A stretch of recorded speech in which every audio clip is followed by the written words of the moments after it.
How does it feel to be useless, Mom?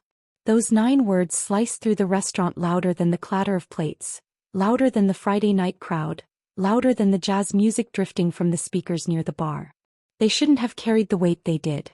They shouldn't have stunned me the way they did. But they did because they came from my own son. If you've ever been dismissed, disrespected, or made to feel small, this story will speak to you.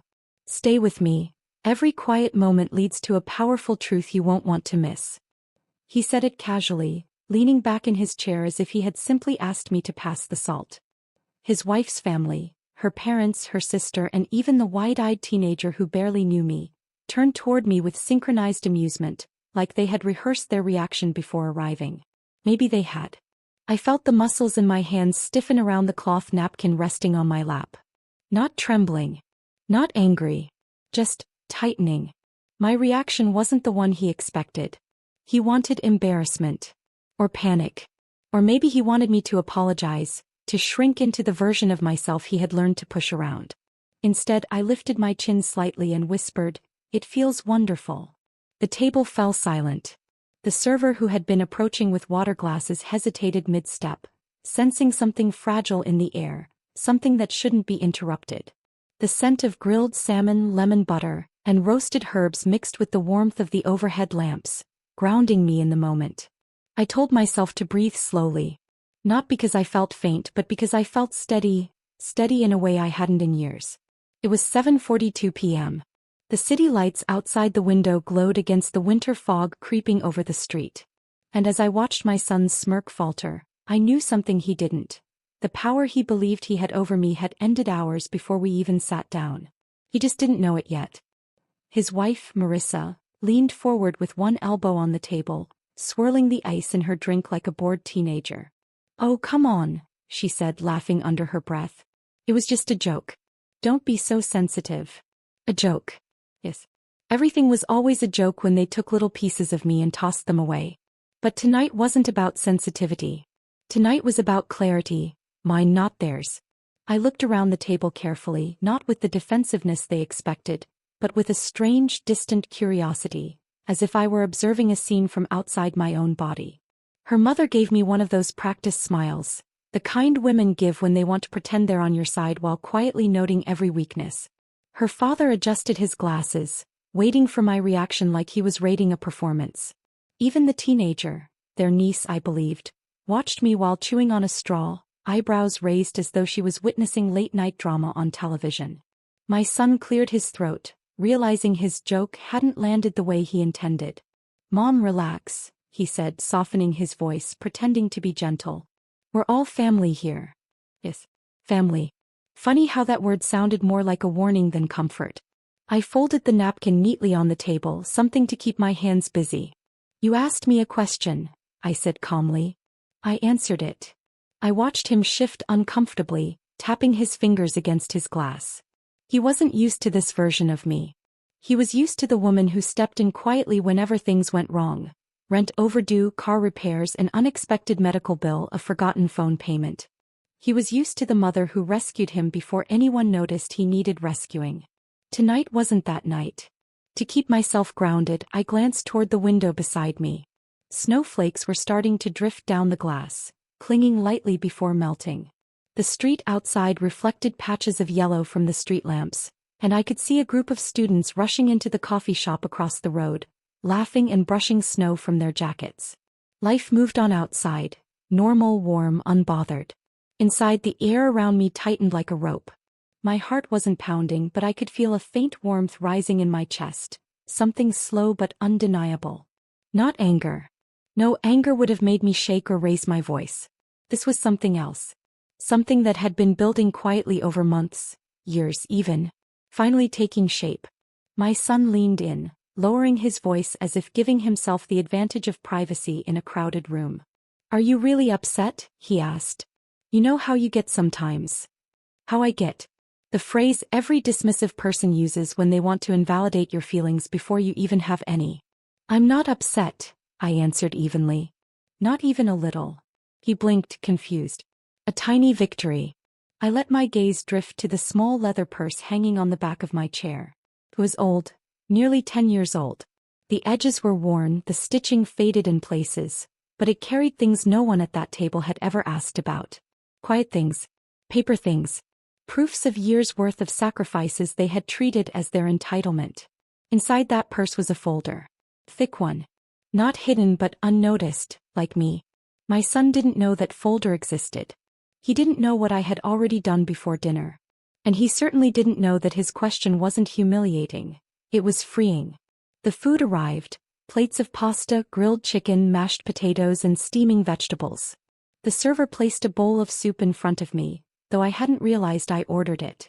I tried to smile at him, but he looked away quickly, embarrassed for having walked into tension. Across the table, Marissa lifted her phone and angled it discreetly, snapping a photo between her water glass and her husband's shoulder. For memories, she said to her sister, though the moment clearly meant more to her than any of us. She liked to document my discomfort. I wondered what caption she'd use later. Family night out. Teaching the old generation how to loosen up. Or maybe something like, some people just can't take a joke. Her phone buzzed immediately, probably with a message from her private group chat, the one she thought I didn't know about. She smirked softly and tucked her phone under her napkin. That was fine. Let her have her fun. She too would learn something soon. As conversations resumed, I caught the first hint that something deeper was happening beneath their laughter. My son's eyes kept flicking toward me, not with concern but with suspicion. He sensed something had shifted, though he couldn't put a name to it. Maybe it was my posture, straight for the first time in months. Maybe it was my silence, not the defeated kind but the expectant kind. Maybe it was the way I kept watching him, not out of fear but out of understanding. Whatever it was, he felt it. Mom? He said slowly, leaning forward again. You're being strange tonight. Am I? My voice was soft enough that only he heard it. He swallowed. Yeah. You're too calm. Too calm. If only he knew how many storms a woman of my age learns to hide behind calm. Her father attempted to lighten the mood by asking about a knitting class I had joined last winter. I appreciated the effort, though his tone implied he was talking to a fragile old woman who needed comforting. I stopped going, I said politely. Oh. Why? Too much time spent fixing other people's mistakes, I replied gently. My son glanced up sharply, understanding that wasn't about knitting. Unease crept across the table like a draft none of them could locate. Chairs squeaked. Someone cleared their throat. Even the music in the restaurant seemed to soften. For the first time all evening I felt completely in control. At 8:06 p.m. I finally reached for my purse. Not dramatically. Not with any rush. Just a small, deliberate movement that made my son straighten in his chair. What are you doing? He asked. Getting something, I said. I didn't pull out the folder. No, that would have ended the moment too soon. Instead, I placed the purse beside me on the booth seat, close enough that he could see I wasn't hiding anything, but far enough that he couldn't see its contents. A silent message. A warning without words. A promise without details. Marissa's eyes narrowed. What's in there? She asked, her voice sharper than she intended. Nothing you need to worry about, I said softly. Her lips tightened. It looks like something. It is, I replied. My son stared at me like he had just noticed I had been carrying something sharp this entire time. Something invisible, something he never bothered to look for. He opened his mouth again. But before he could speak, I leaned forward, looked him directly in the eyes and whispered. You wanted me to feel useless. That's the last thing you should worry about tonight. His face drained. And I stopped right there, mid-sentence, mid-breath, mid-shift of power, leaving him suspended in the very moment where everything in his life had just begun to collapse. His expression stayed locked in my mind as I stepped out of the restaurant, the cold evening air brushing across my cheeks as if reminding me I was still alive, still in control, still capable of making choices he never imagined I could make. The door closed behind me with a soft thud, muffling the confusion inside.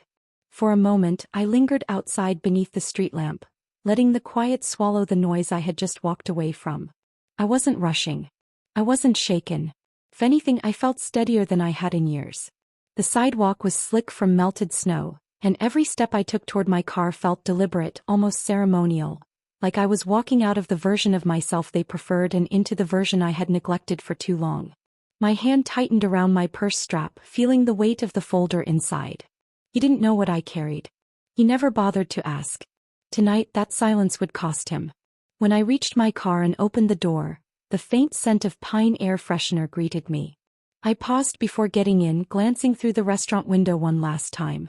I could see them still seated, my son leaning forward, brows furrowed, his wife whispering sharply into her sister's ear.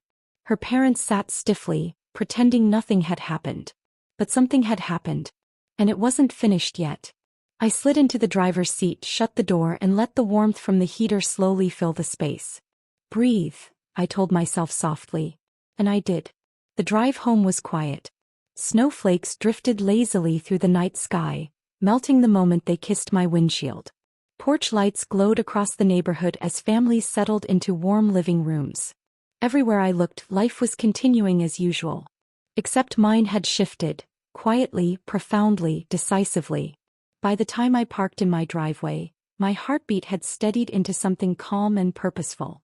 I wrapped my coat tighter around me, opened the front door, and let the familiar warmth of my home settle over my shoulders like an old, comforting shawl. No raised voices. No judgmental eyes. No mocking laughter. Just the soft hum of the refrigerator and the gentle tick of the hallway clock.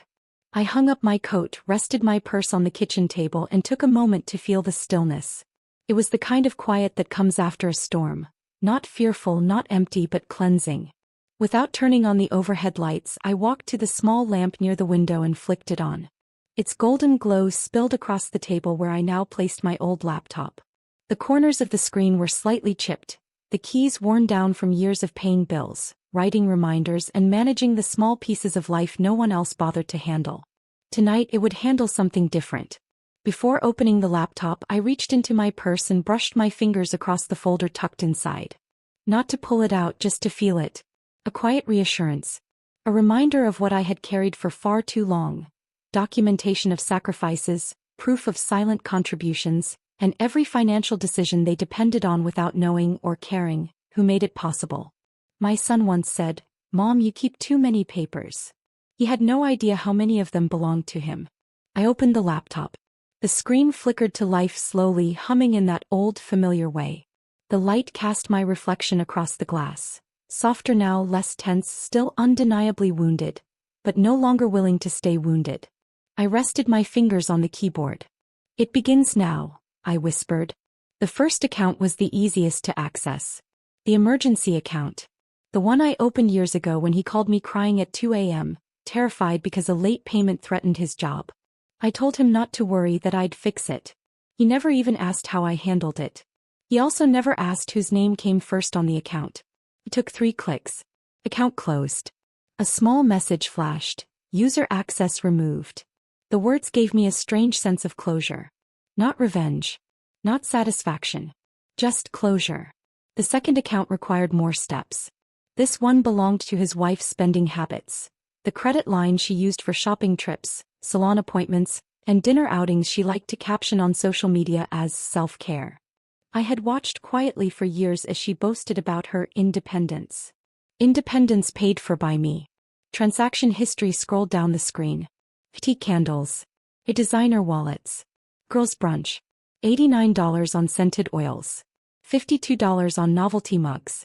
Another $37 on skincare masks. Each item was a reminder of the tiny accumulating ways I kept their life afloat. I clicked freeze account. Then lock card. Then disable access. A message appeared. "Are you sure you want to proceed?" I clicked yes without hesitation. Somewhere, in the restaurant or on her way home, her card would decline. Not out of cruelty. Out of consequence. I sat back in my chair, stretching my fingers. A soft ache ran through my wrists, not from strain but from age. Still they felt steady, capable, determined. Next I opened the banking page for an account my son knew existed, but not the details of it. He believed it held a small balance. He didn't know how many times I poured money into it to keep him afloat during the months he pretended everything was fine. I stared at the balance. Lower than I remembered. Years of quiet rescues had drained it more than I realized. I clicked close account. The page reloaded with a confirmation message. For years I'd let him take from this well. Tonight the well dried up. The heater clicked again, warming the room. I rubbed my palms, remembering winter mornings when I'd warm his little hands between mine before sending him to school. How he'd smile. How he'd trust me completely. It hurt, deeply, to realize that love and gratitude weren't the same thing. But hurting wasn't the same as doubting myself.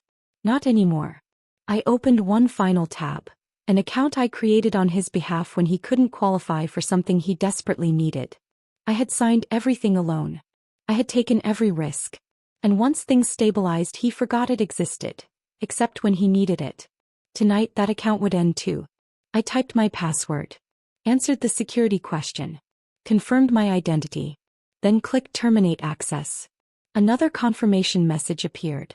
Another piece of dependency severed. Almost an hour later my phone buzzed once. I ignored it. Then it buzzed again. And again. And again. Each vibration a reminder that his world had started to crack in places he never knew were fragile. Only then did I glance at the screen. 11 missed calls. From him. Not one voicemail. Just calls, each more frantic than the last. I didn't answer. Instead, I closed the laptop gently, folded my hands and whispered into the quiet room. This is just the first cut. Outside the wind howled softly. Inside everything was finally beginning. The words lingered in the quiet of my kitchen long after I whispered them. They hung in the warm, still air like something solid. Something that shifted the atmosphere around me. I sat there for a moment, fingers resting lightly on the closed laptop, listening as the heater hummed through the vents and the refrigerator clicked softly in the corner. Little household sounds that usually faded into the background now felt clearer, sharper, almost grounding. They reminded me I wasn't imagining the shift inside myself. Something real had begun. Outside, the wind pressed against the windows in slow, steady waves, rattling them just enough to remind me I wasn't alone in this decision. Nature had its storms. So did Mother's. And tonight both were beginning to gather. My phone buzzed again on the table, lighting up with my son's name. I didn't touch it. I didn't need to. The vibration was enough to confirm what I already knew. The world he had built, propped up on quiet contributions he never acknowledged, had begun to wobble. I lifted the phone, turned it face down and finally rose from the chair. My knees stiffened slightly with the movement. Age does that, but there was strength in them still. I walked toward the living room, switching on a small lamp near the couch. Its warm light bloomed softly across the room, illuminating the framed photographs on the mantel. One in particular caught my eye. My son at 12, holding a fishing rod with a grin so wide it could have split his face in two. That boy, innocent and eager, had no idea how much of my life I would pour into his. He also had no idea how much it hurt tonight to let him feel the consequences of choices he believed had no cost. I touched the edge of the frame with one finger, steady but firm. "You'll understand someday," I whispered. The phone buzzed again behind me, more insistent this time. But I didn't turn back. Sleep didn't come easily that night. I lay in bed staring at the faint shadows on the ceiling, listening as the house settled. Every creak, every shift, every soft groan of old wood felt connected to the ache inside me. Not regret. An ache that comes when you finally stop carrying something heavy and realize how long it had weighed you down. At some point, maybe an hour passed, maybe more, I drifted off.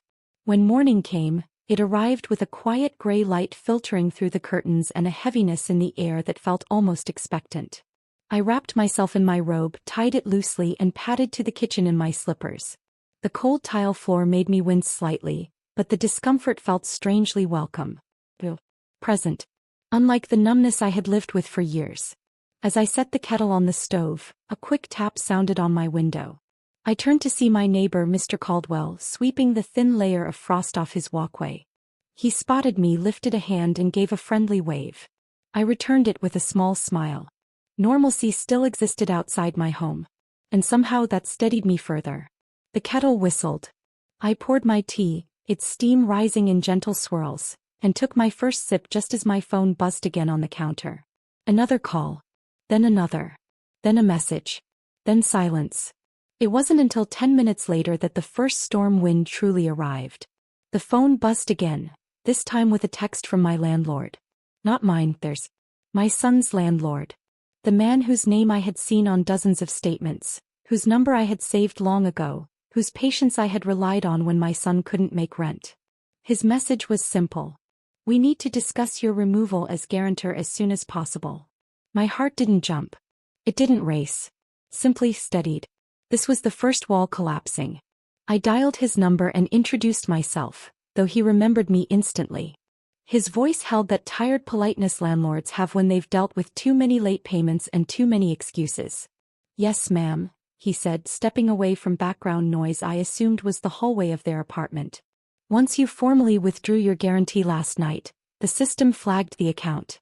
There's an outstanding balance I didn't realize was yours. Of course he didn't. I never let them know.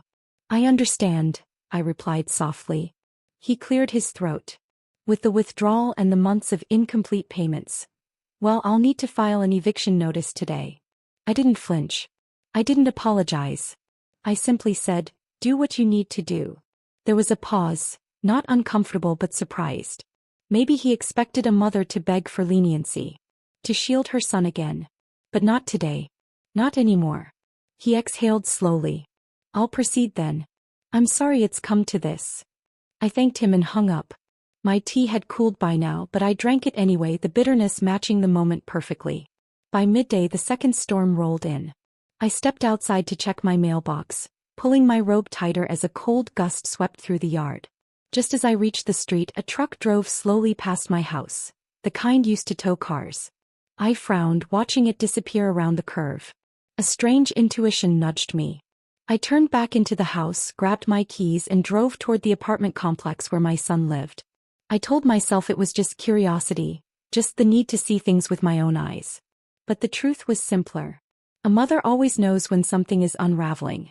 As I pulled into the parking lot, I saw it immediately. Their car, my car technically, was hooked to the back of the tow truck I'd seen earlier. A man was tightening the straps while a small crowd watched from the walkway above. And on the sidewalk, standing near the steps in her slippers, was my daughter-in-law. Her face blotchy. Her hair messy. Her phone pressed to her ear as she paced in small, frantic circles. She didn't see me at first. But when she did, she froze. Her eyes widened and she lowered the phone slowly, almost cautiously, as though she were staring at something dangerous. You, she started, but the words trembled. Did you do this? I didn't speak immediately. The cold wind brushed past me, blowing strands of hair across my face. I brushed them aside calmly. It's my car, I said quietly. The payments are in my name. The registration is in my name. And I reclaimed it. Her jaw dropped. You can't just take it. I tilted my head slightly. I didn't take anything.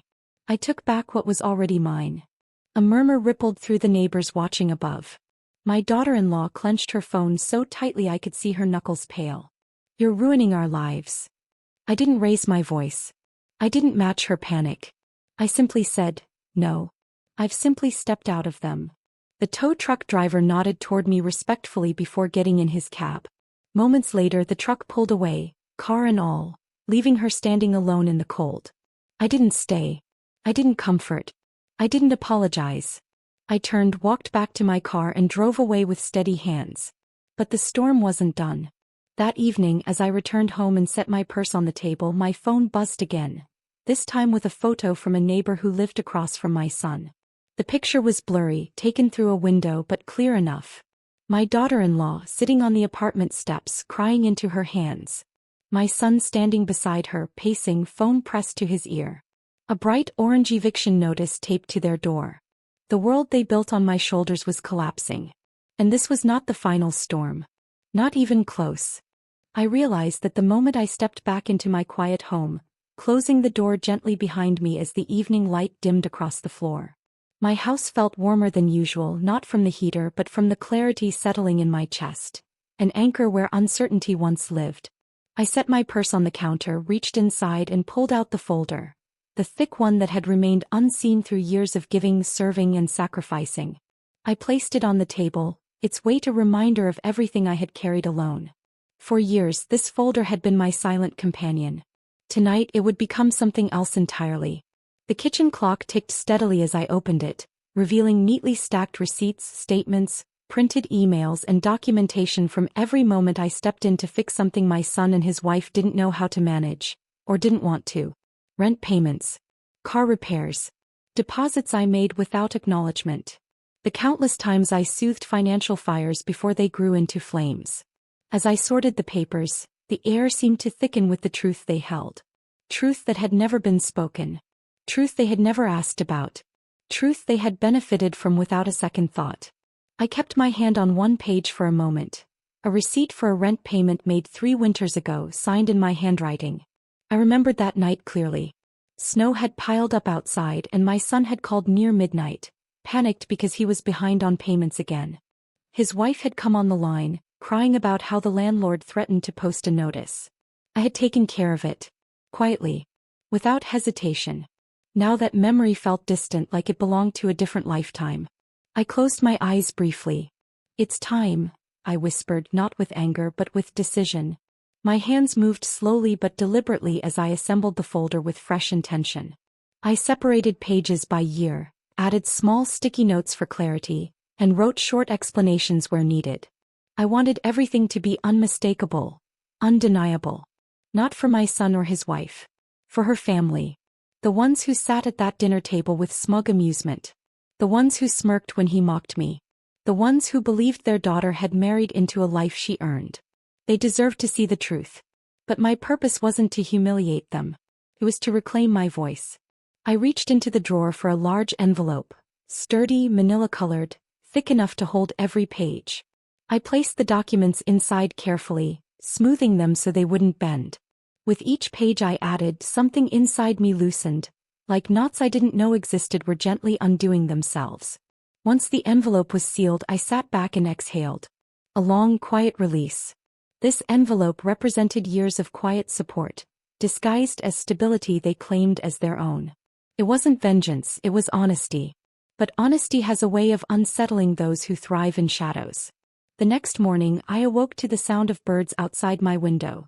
Soft chirps carried by the cold breeze filtering in through the cracked frame. My body felt tired but lighter than the day before.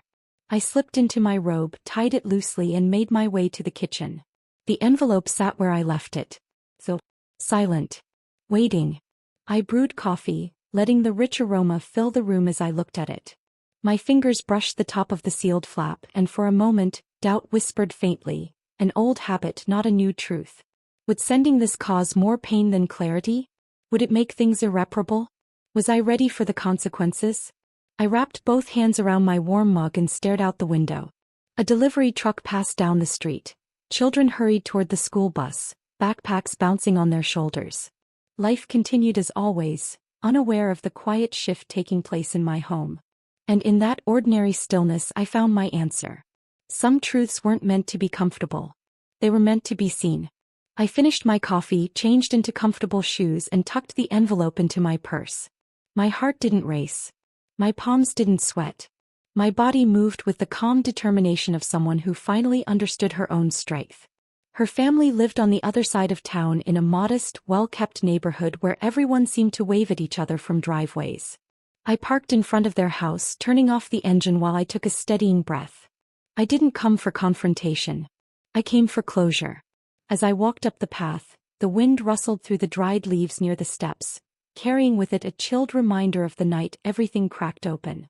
I rang the doorbell and within seconds her mother opened the door, her expression changing from polite surprise to visible discomfort when she recognized me.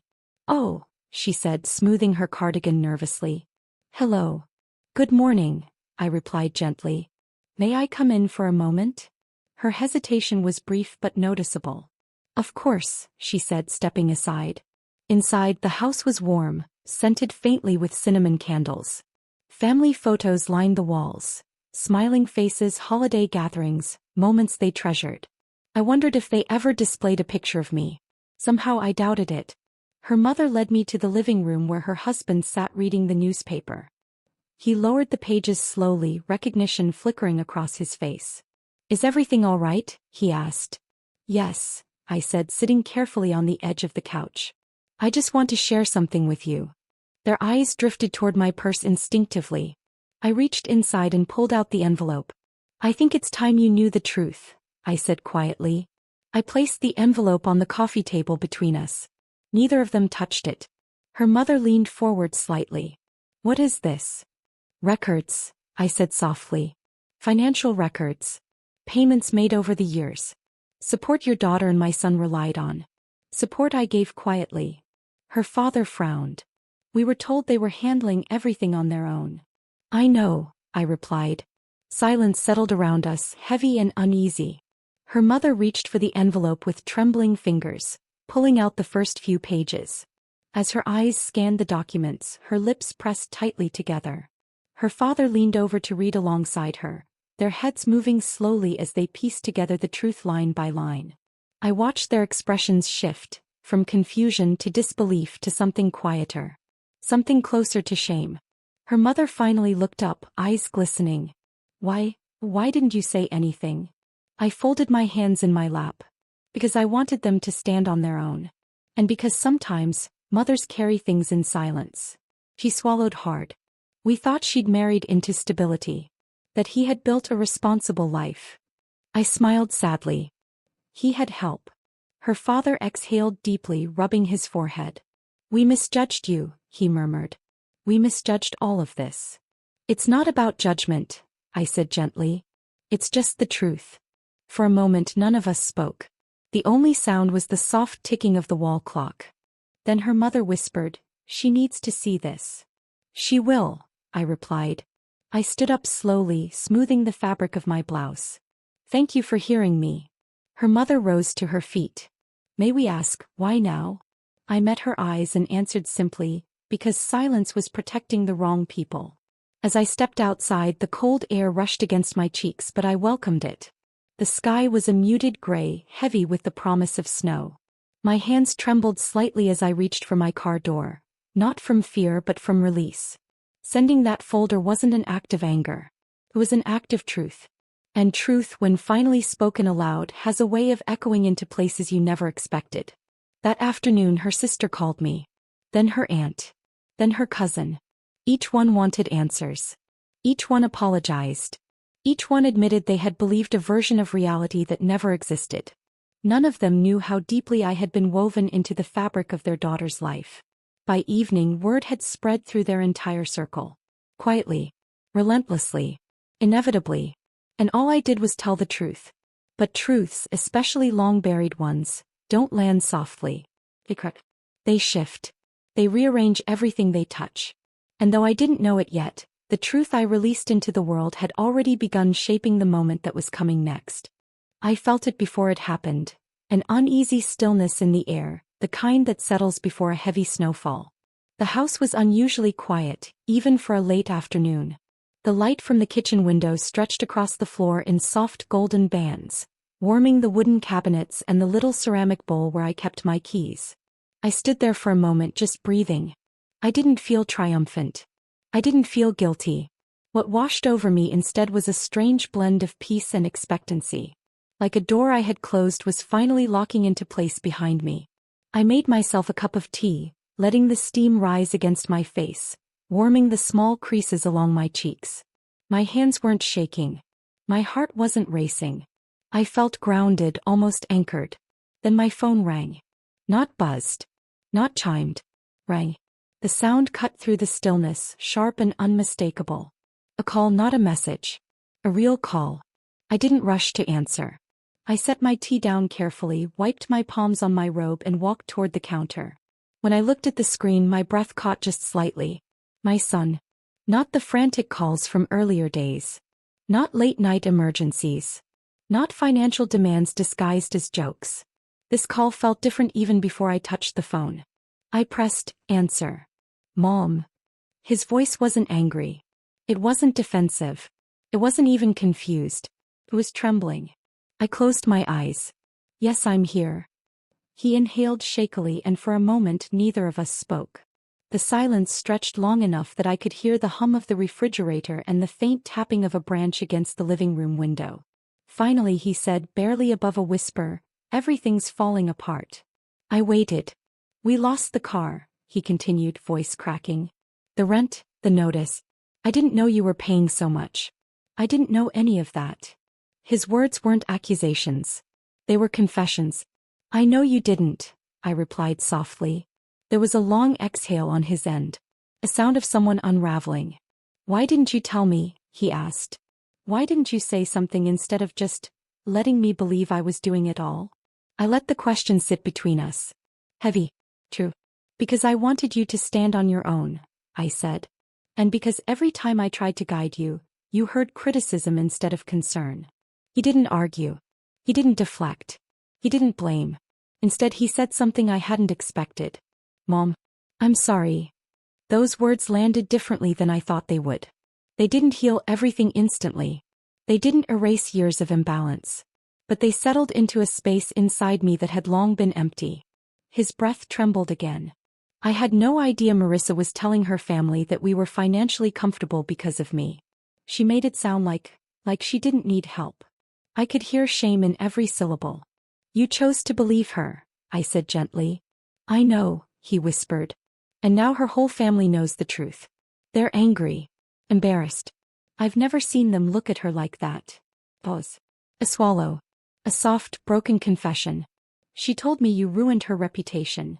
I leaned against the counter, letting my fingers rest on its cool edge. I didn't ruin anything. I revealed what was already true. Another silence. Then, Mom, can I come over? The question wasn't a demand. It wasn't an expectation. It was a request. A vulnerable one. Yes, I said. Come. He arrived 20 minutes later. When I opened the door, I barely recognized the man standing there. His shoulders were slumped.